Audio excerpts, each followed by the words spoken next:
मुस्लिम personal law board ने ज्ञानवापी मस्जिद अहाते के सर्वे और वजू खाने को बंद किए जाने की हिदायत को सरासर नाइंसाफी करार दिया है। बोर्ड के मुताबिक हुक्म 1991 एक्ट के तहत तमाम इबादतगाहों की हिफाजत करे। बोर्ड का मानना है कि अगर ख्याली दलीलों से इबादतगाहों की हैसियत तब्दील की जाएगी तो मुल्क में अफरा तफरी का माहौल पैदा हो जाएगा। वहीं MIM लीडर और रुकन पार्लिमान असदुद्दीन ओवैसी का कहना है कि हिंदू फरीक की जानिब से शिवलिंग मिलने का दावा किया जा रहा है, लेकिन वो सरासर गलत है। उन्होंने कहा कि वो शिवलिंग नहीं बल्कि फव्वारा है।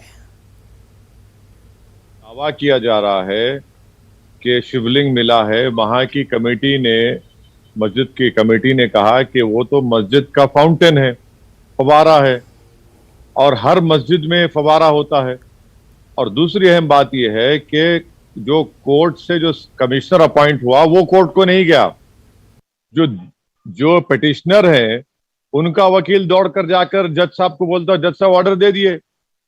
भाई अगर शिवलिंग था तो फिर कोर्ट के कमिश्नर को जाकर कहना चाहिए था ना। तो वो तो फाउंटेन है, शिवलिंग नहीं है। और दूसरी बात यह है कि कोर्ट ने जो सील करने के लिए कहा है उस इलाके को, मस्जिद के, वो तो सरासर 1991 के पार्लियामेंट के जो बनाए हुए कानून के खिलाफ है।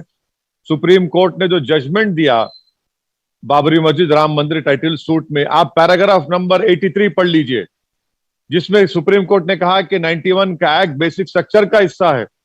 क्या क्या बातें सुप्रीम कोर्ट ने नहीं की। और वहीं पर आप पैराग्राफ 81 देख लीजिए कि सुप्रीम कोर्ट ने राज्यसभा में जब यह बिल पास हो रहा था तो उस वक्त के होम मिनिस्टर का स्टेटमेंट कोट दिया। तो पार्लियामेंट का इंटेंट क्या था एक्ट बनाने के लिए, सुप्रीम कोर्ट का जजमेंट क्या है, और लोअर कोर्ट कैसे सुप्रीम कोर्ट और पार्लियामेंट के एक्ट के खिलाफ जा सकता है, और कैसे ये सर्वे कमिश्नर रिपोर्ट नहीं देता है। ये सरासर 91 एक्ट का वायलेशन है जो उस मस्जिद के नेचर और कैरेक्टर को चेंज करता है। ये एक मजाक हो रहा है।